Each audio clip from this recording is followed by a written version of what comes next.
अस्सलाम वालेकुम। आज हम JAC model question based previous year का मॉडल क्वेश्चन का सब्जेक्टिव पैटर्न वो तुम लोगों को करा दे रहे हैं, ठीक है ना। इसके पहले जैक जो मॉडल क्वेश्चन जारी किया है ऑब्जेक्टिव सब्जेक्टिव दोनों करवा दिए। पिछले साल का ही एक सेट ऑब्जेक्टिव सब्जेक्टिव दोनों हो गया और तीसरा सेट हम लोग कहें तीसरा सेट का ऑब्जेक्टिव क्वेश्चन आंसर हम कल करा चुके हैं। आज हम सब्जेक्टिव क्वेश्चन आंसर तुम लोगों को बता देते हैं। 3 सेट तुम लोग का मुकम्मल हो जाएगा और ये तीनों सेट से तैयारी तुम लोग खूब बढ़िया से करके जाओगे, ठीक है ना। लिख लिख के खास करके सब्जेक्टिव क्वेश्चन का आंसर तुम लोगों को ज़्यादा लिख करके प्रैक्टिस करने की ज़रूरत है ना। ऑब्जेक्टिव आराम से कर लोगे 45 मिनट 1 घंटा में, लेकिन सवाल तो तुम लोगों को मिलेगा 1.5 घंटा के बाद ही, है ना। सब्जेक्टिव क्वेश्चन ऑब्जेक्टिव का एग्ज़ाम ख़त्म होने के बाद ही मिलेगा, इसलिए सब्जेक्टिव में तुम लोग को दिक्कत हो सकती है और दिक्कत होगी लिखने वालों के लिए, जानने वालों के लिए। नहीं जानने वालों के लिए जो नहीं लिख सकता है उसके लिए कोई परेशानी नहीं है। उसके लिए तो 1.5 घंटा ज़हमत है, कैसे कटेगा 1.5 घंटा। लेकिन जो पढ़ने वाला होता है, जो जानने वाला होता है, उसको 1.5 घंटा कम पड़ जाएगा, हम बता दे रहे हैं। इसलिए बहुत ज़्यादा जो है प्रैक्टिस करके तुम लोगों को इम्तहान हॉल में जाना है, ठीक है ना। तभी उर्दू में उम्मीद कर सकते हो कि 100 में 90-95 नंबर मिल जाए, ठीक है ना। वहाँ 80 में मिलेगा, यहाँ 20 में 20 हम देंगे जो 20 के लायक हैं उन लोगों को, ठीक है ना। और नहीं तो फिर कितना देंगे वो नहीं बताएंगे। चलो ठीक है, देखा जाए। यहाँ हम लिख भी दिए हैं JAC model question based previous year model question with answer, subject Urdu class 10 set 2। इसका हम सेट 2 नाम दिए हैं, ठीक है ना। एक सेट तो जो जैक के ज़रिए जारी किया गया है इस साल वो सेट है, बाकी 2 सेट पिछले साल का क्वेश्चन है ना। पिछले साल का क्वेश्चन आंसर हम जो करवाए हैं उसका नाम यहाँ पे सेट 2 दिए हैं। ज़रूरी हिदायत, सभी सवालात के जवाब दिए गए हिदायत के मुताबिक अपनी ज़ुबान में दें। सवालात की कुल तादाद 19 है जो 3 हिस्सों में तकसीम है। सवाल की कीमत बाएं जानिब दर्ज है, ठीक है ना। सेक्शन ए देखो, सेक्शन ए है अलिफ, दर्ज झेल में से किन्हीं 5 सवालात के जवाब एक लफ्ज़ या एक जुमले में दें। हर एक सवाल की कीमत 2-2 नंबरों की है, ठीक है ना। 2 गुना 5 मार्क्स, यानी कि 5 सवाल हम हल करते हैं तो 10 नंबर का उम्मीद कर सकते हैं। सवाल नंबर 1, सलमा ने अपने जुर्म के बारे में क्या कहा। सलमा ने अपने जुर्म के बारे में क्या कहा। ड्रामा तुम लोग पढ़े ना, कौन सा ड्रामा, ड्रामा का नाम क्या था, ड्रामा का नाम क्या था, आजमाइश। पढ़ना हम लोग शुरू ही किए थे ना, पूरा नहीं हो पाया था, अब हो भी नहीं पाएगा, अब मुश्किल है। अब तो फिर इधर प्रैक्टिकल, उसके बाद प्री बोर्ड, प्री बोर्ड के बाद भी आना है तुम लोगों को, ये महीने के आखिर तक आओगे, ठीक है। चलो उधर देखेंगे, इम्तहान के बाद हो सकता है हम करा दें, है ना। बहुत ज़्यादा नहीं बचा हुआ है तुम लोग का, करा देंगे, उम्मीद है करा देंगे, हम सुना देंगे, है ना। सवाल ड्रामा आजमाइश से है ना। ड्रामा आजमाइश मोहम्मद मुजीब का ड्रामा है, याद रखना चाहिए, है ना। उसी से ये सवाल दिया हुआ है। सलमा ने अपने जुर्म के बारे में क्या कहा। जवाब सुनो। सलमा ने अपने जुर्म के बारे में कहा कि उसने कोई जुर्म नहीं किया है, बल्कि अपने मुल्क के लिए अपने बादशाह की तरफ से लड़ाई की है। अपने बादशाह की तरफ से, बख्त खां की तरफ से लड़ाई की है, ठीक है ना। सवाल नंबर 2, तरबियत याफ्ता ममालिक किस बात पर शोर मचाते हैं। जवाब, तरबियत याफ्ता ममालिक इस बात पर शोर मचाते हैं कि औरत और मर्द दोनों बाएतबार आफरीनश के मसावी हैं और दोनों बराबर का हक रखते हैं। जवाब ध्यान से सुनो, इसमें तुम लोग को ये पता चलेगा कि किसी भी सवाल का जवाब कैसे लिखना है। ठीक है ना, लिखने का तरीका जानोगे।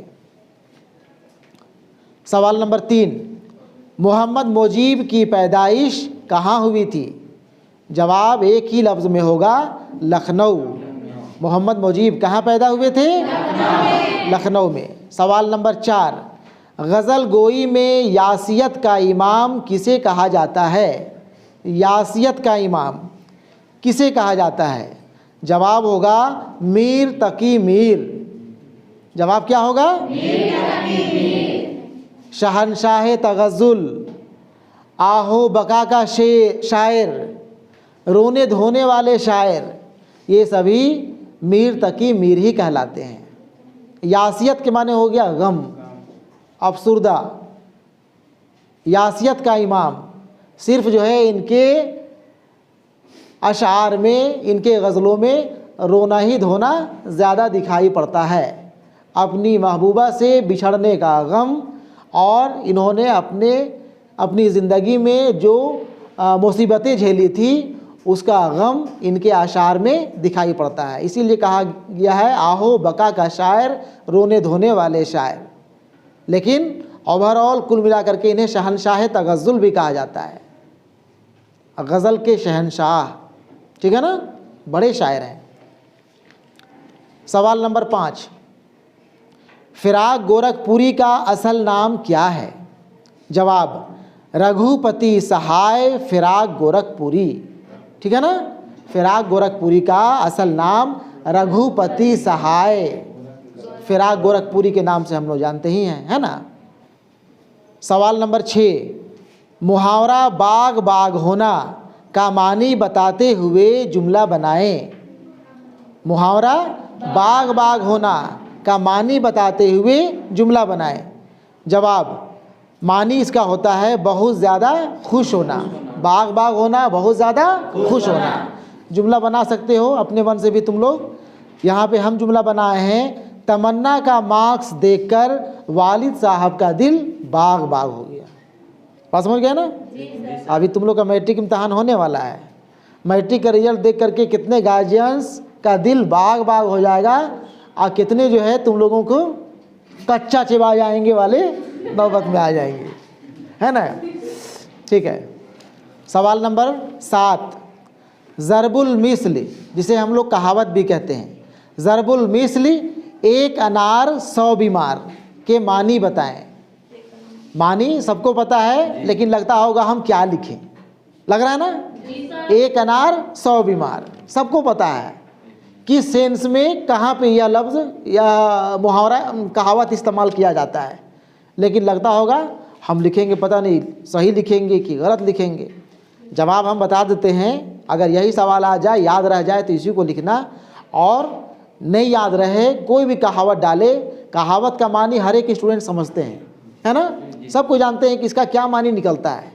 जो ज़हन में आए वही लिख देना, ये मत सोचना कि गलत लिख रहे हैं कि सही लिख रहे हैं। जो लिखोगे सही लिखोगे।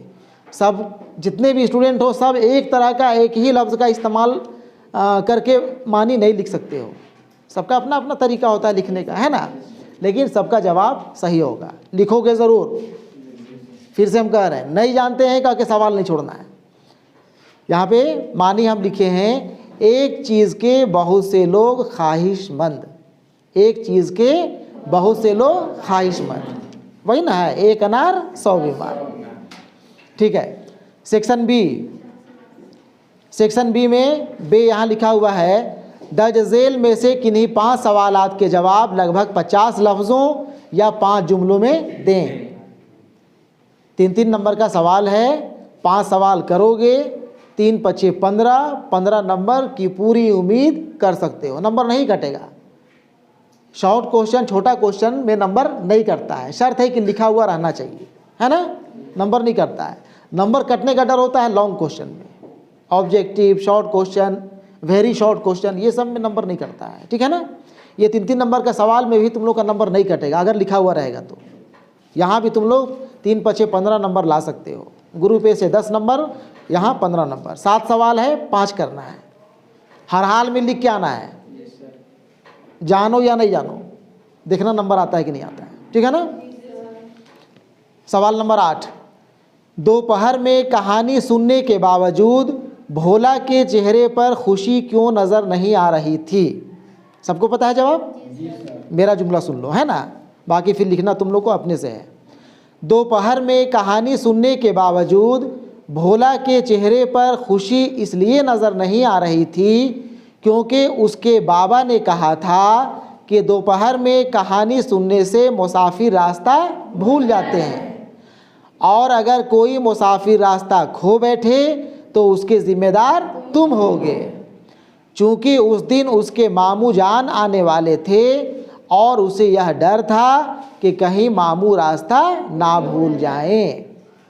ठीक है ना? पता था ना तुम लोग आंसर? ठीक है। सवाल नंबर 9, मंगू कोचवान अंग्रेज़ों से क्यों नफरत करता था? इसका भी जवाब पता है तुम लोग को? जवाब सुनो। मंगू कोचवान अंग्रेज़ों से इसलिए नफरत करता था क्योंकि वो उसे बहुत सताते थे, उसके ऊपर कई तरह के जुल्म ढाते थे और ऐसा सलूक करते थे गोया वो एक जलील कुत्ता है। यही वजह थी ना? उसके अलावा भी अगर तुम लोग को लगता है कि कुछ और लिखा जा सकता है, लिख देना, गलत नहीं होगा। ठीक है ना? गलत नहीं होगा। ये नहीं कि अब ये सर बता दिए तब इसी को लिखना है, वो नहीं करना है। हम एक तरीका बता रहे हैं तुम लोग को जवाब लिखने का, है ना? ठीक है। सवाल नंबर 10, मोती नगर की वादी में दाखिल होते ही मुसाफिरों का मिजाज क्यों बदल गया? जवाब सुनो। मोती नगर की वादी में दाखिल होते ही मुसाफिरों का मिजाज वहाँ के मंज़र और मौसम को देख बदल गया। वहाँ की बर्फ़पोश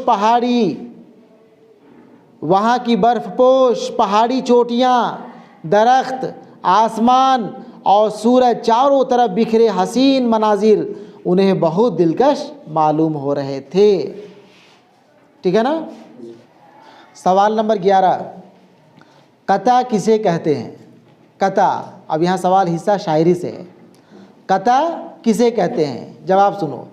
जब शायर गज़ल के किसी शेर को 2 मिसरों में अपनी बात मुकम्मल करने से कासिर रहता है, यानी कि कोई शायर अपनी बात एक शेर में, एक शेर यानी 2 मिसरा, है ना, एक शेर में मुकम्मल नहीं कर पाता है, अपनी बात को वाज़िह नहीं कर पाता है।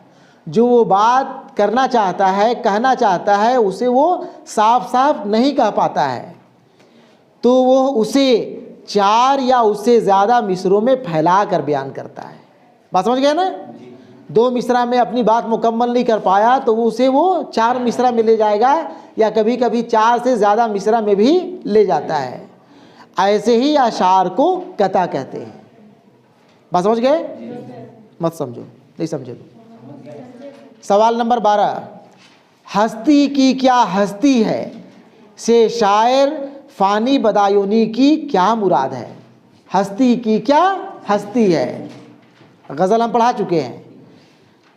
फ़ानी बदायूनी ने अपनी गज़ल के पहले शेर में हस्ती की क्या हस्ती है अल्फाज का इस्तेमाल किया है। यहाँ पहली बार हस्ती के मानी ज़िंदगी से है। हस्ती की क्या हस्ती है, पहली बार जो हस्ती लफ्ज़ का इस्तेमाल हो रहा है उसका मानी ज़िंदगी से है, जबकि दूसरी बार हस्ती लफ्ज़ का इस्तेमाल हैसियत या औकात के मानी में किया गया है। इस तरह एक ही लफ्ज़ के दोनों मानों में इस्तेमाल करके शायर ने सनते तजनीस का खूबसूरत इस्तेमाल किया है। एक ही लफ्ज़ का 2 मानी निकले, वो सनते तजनीस का इस्तेमाल करता है शायर, सनते तजनीस का मिसाल हुआ करता है। सवाल नंबर 13, रुबाई की तारीफ़ लिखें। सवाल है रुबाई की तारीफ़ लिखें। रुबाई के बारे में लिखना है 5 जुमला में। रुबाई की तारीफ़, 4 मिसरों वाली नज़्म को रुबाई कहा जाता है। कहा जाता है ना? इसका पहला, दूसरा और चौथा मिसरा हम काफ़िया होता है, तीसरा मिसरा भी हम काफ़िया हो सकता है। ठीक है ना? पहला, दूसरा और चौथा ये हम काफ़िया होगा ही होगा, लेकिन तीसरा मिसरा भी हम काफ़िया हो सकता है, ये कोई ज़रूरी नहीं है, हो सकता है, नहीं भी हो सकता है। आम तौर पर रुबाई का चौथा मिसरा सबसे ज़्यादा जानदार होता है, जो पूरी रुबाई का रूह होता है। ठीक है ना? सब्जेक्टिव के साथ ऑब्जेक्टिव में भी ये काम आएगा। तुम लोगों को ध्यान से सुनना एक एक जुमला। ठीक है? ये लड़का सुन रहा है ना? सवाल नंबर 14, मुसन्निफ को फ़कीरों से क्यों बुग़्ज़ था? मुसन्निफ को फ़कीरों से क्यों बुग़्ज़ था? बुग़्ज़, चीड़, परेशानी क्यों महसूस करता था? जवाब, मुसन्निफ को फ़कीरों से इसलिए बुग़्ज़ था क्योंकि जब भी वो किसी फ़कीर को देखता, मिलता, तो वो फ़कीर उससे ज़्यादा तंदुरुस्त और तवाना नज़र आता। ठीक है ना?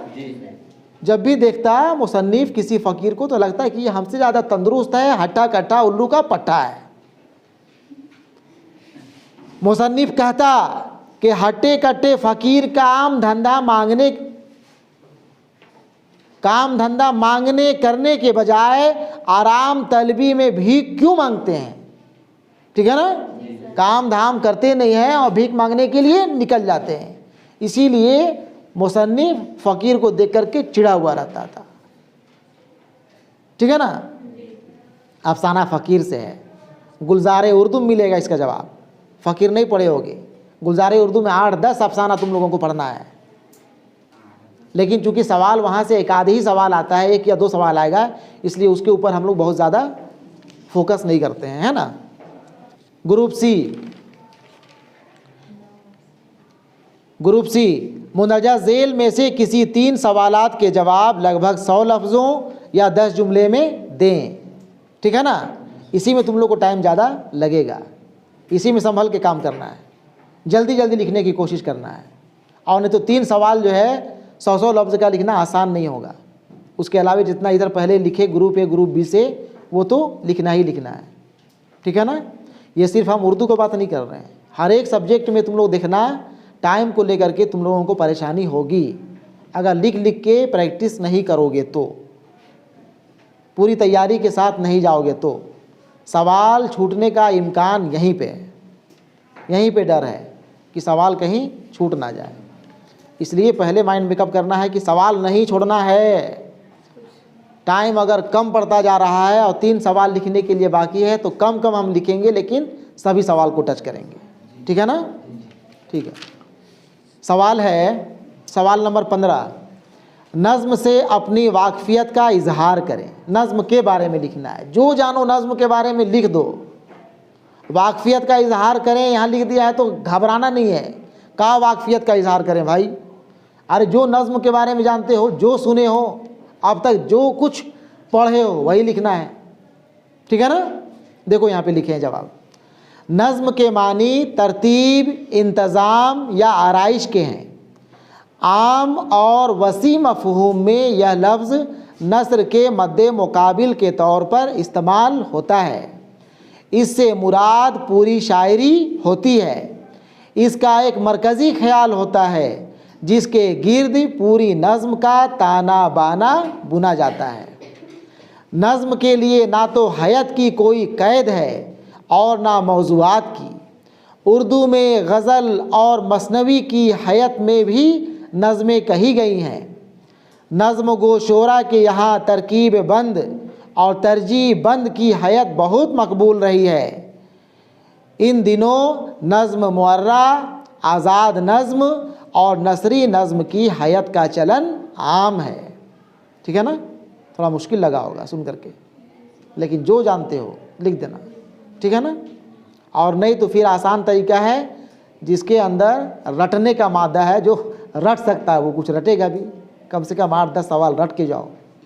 ठीक है ना? ठीक है। सवाल नंबर 16, जोशमली आबादी की हयात और उनकी शायरी का जायज़ा लें। जोशमली आबादी की हयात और उनकी शायरी का जायज़ा लें। जवाब, शायर फितरत और शायर इनकलाब के नाम से मशहूर जोशमली आबादी का असल नाम शब्बीर हसन खां था। 3 सवाल यहाँ छिपा हुआ है। ऑब्जेक्टिव 2 नंबर का या फिर 1 नंबर का सवाल कहें। अगर ऑब्जेक्टिव क्वेश्चन में ऑप्शन वाला सवाल में आएगा तो 1 नंबर का आएगा, और अगर ग्रुप ए से सवाल दिया उठा करके तो 2 नंबर का सवाल आएगा। एक ही जुमला में हम 3 सवाल का जवाब छिपा दिए हैं। देखो, सवाल पूछेगा शायर फितरत किस शायर को कहा जाता है, आ गया ना जोशमली आबादी। सवाल आएगा शायर इनकलाब के नाम से किस शायर को जाना जाता है, आ गया ना जवाब, जोशमली आबादी। जोशमली आबादी का असल नाम क्या है, जवाब शब्बीर हसन खान, आ गया ना। यहाँ पे छिपा हुआ है कि नहीं 3 सवाल। आगे सुनो, इनकी पैदाइश 1898 ईस्वी में मलिहाबाद या हम कहें लखनऊ में हुई। इल्मो अदब की रिवायत ख़ानदान में बुज़ुर्गों से चली आ रही थी। 1955 ईस्वी में उन्हें पद्म भूषण के एजाज़ से नवाजा गया। 1982 ईस्वी में इस्लामाबाद में इंतकाल किए, इस्लामाबाद पाकिस्तान में। जोशमली आबादी एक इंतहाई कादिरुल कलाम शायर थे। वो बुनियादी तौर पर नज़्म के शायर थे। इब्तदा में उनकी नज़्मों का मौजू फितरत की तस्वीर कशी हुआ करती थी। आगे चलकर तहरीक आज़ादी के ज़ेर असर उन्होंने हुब्बे वतन के गीत गाए और सियासी मसाइल को अपनी नज़मों में मौजू बनाया। ठीक है। सवाल नंबर 17, मुंदरजा झेल शेर की तशरीह अपनी ज़ुबान में करें। शेर यहाँ पे दिया हुआ है, लाई हयात आए कज़ा ले चली चले, अपनी खुशी ना आए ना अपनी खुशी चले। तशरीह सुनो। इस शेर के शायर शेख मोहम्मद इब्राहिम ज़ौक़ हैं। कोशिश करना है शायर का नाम तशरीह करने के पहले ही जुमले में डाल दें, ठीक है ना। इसमें वो कहते हैं कि इस दुनिया में मैं ना अपनी खुशी से आया हूँ ना ही अपनी मर्ज़ी से जाऊँगा। यानी मुझे अल्लाह ने ज़िंदगी दी तो हम यहाँ आ गए, और जब उसका बुलावा आ गया तो हम यहाँ से चले गए। शेर पढ़ के तुम लोग मानी समझ गए होगे, ठीक है। कोई ज़रूरी नहीं है कि यही जुमला लिखो, बना बना के लिख देना है। हर हाल में तशरीह करना है। बिल्कुल माने नहीं समझ रहा है तब भी तशरीह करोगे ना, ठीक है। सवाल नंबर 18, अफसाना भीख का मरकज़ी ख्याल बताइए। अफसाना भीख का मरकज़ी ख्याल। जवाब, अफसाना भीख इंसान की बुनियादी ज़रूरतों यानी रोटी, कपड़ा और मकान के मसाइल के गिर्द घूमता है और यह साबित करता है कि भूख मिटाने के लिए इंसान को क्या कुछ नहीं करना पड़ता, क्या कुछ नहीं सहना पड़ता। यही है ना मरकज़ी ख्याल। इंसान अपनी पेट की भूख मिटाने के लिए कुछ भी करने को मजबूर हो जाता है। वो कई तरह के जराइम करने को मजबूर होता है, यहाँ तक कि वो भीख भी मांगने से गुरेज नहीं करता। नज़ीर अकबर आबादी ने भी अपनी नज़्म मुफलिसी में इस बात को बड़ी साफ गोई से वजाहत की है कि एक मुफलिस नादार पेट की खातिर क्या क्या नहीं करता, ठीक है ना। जब आदमी के हाल पे आती है मुफलिसी, किस किस तरह से उसको सताती है मुफलिसी, भूखा तमाम रात सुलाती है मुफलिसी। ये अलग नज़्म है नज़ीर अकबर आबादी का, है ना, वो लिखना नहीं है, बता दें। सवाल नंबर 19, चोरी एक बुरी आदत है, इस उन्वान पर एक मजमून लिखिए। जवाब सुनो। चोरी एक बुरी आदत है, यह एक बड़ा गुनाह है। दुनिया के हर मज़हब में चोरी को मना किया है और इस्लाम में तो चोरी को हराम करार दिया गया है। इंसान अपने अमल और मेहनत से मालो दौलत कमाता है, उसे जमा करता है, मगर चोर पल भर में उसे चुरा कर ले जाता है। एक चोर चोरी करने की शुरुआत बड़े छोटे पैमाने से शुरू करता है, लेकिन आहिस्ता आहिस्ता वो चोरी जैसे जुर्म के दलदल में ऐसा फंसता चला जाता है कि उसे पता भी नहीं चलता और वो इस जुर्म का माहिर हो जाता है। फिर एक दिन ऐसा भी आता है कि उसे उसकी सज़ा मिलती है। वो अपने आप में नादिम शर्मिंदा भी होता है और चाहता है कि वो इस दलदल से निकल आवे। कुछ ऐसा करने में कामयाब भी होते हैं और बहुतरे यानी कि ज़्यादातर लोग, बहुतरे का अंजाम मौत तक भी होती है ना। ठीक है। इस तरह से 19 सवाल कंप्लीट, ऑब्जेक्टिव सब्जेक्टिव 3 सेट तुम लोगों को हम करा दिए। तुम लोगों से हम उम्मीद करते हैं कि यह तीनों सेट खूब बढ़िया से तुम लोग तैयारी करके जाओगे ना। ठीक है।